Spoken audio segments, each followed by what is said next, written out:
रहमानी रहीम। अस्सलाम वालेकुम दोस्तों, क्या हाल चाल है? ठीक ठाक है। उम्मीद करता हूँ सब भाई खैर खैरियत से होंगे। अल्लाह पाक हम सब पे अपनी रहमत फरमाए। दोस्तों, आप मेरा यूट्यूब चैनल देख रहे हैं, आपका दोस्त आपका भाई सलमान जाहिद। ले दोस्तों, ओरिजिनल मिस्त्रियों वाला कबूतर देख ले। कुछ है ही नहीं कबूतर के ऊपर, ये देखिए, यकीन माने कुछ भी नहीं है कबूतर के, सिर्फ हड्डियाँ ही हड्डियाँ हैं। क्या बात है, उस्ताद साहब कह रहे हैं खालिस मिस्त्रियों वाला कबूतर है। लें दोस्तों, इसकी आई क्लोजअप देखना आपने, खालिस मिस्त्रियों वाला कबूतर।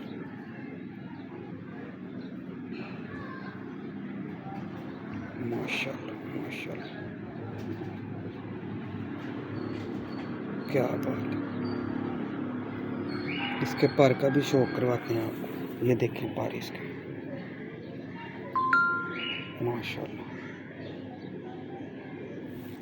ये इसकी टेल है यार, बिल्कुल यकीन माने कुछ है ही नहीं कबूतर के ऊपर ना।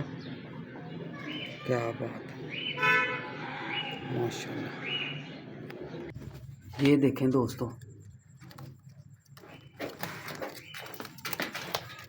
माशाल्लाह जी माशाल्लाह। उस्ताद मोहतरम, ये कितनी देर का, काफ़ी अरसे से आए? 5-6 साल है। ये भी 5-6 साल का, माशाल्लाह। क्या बात।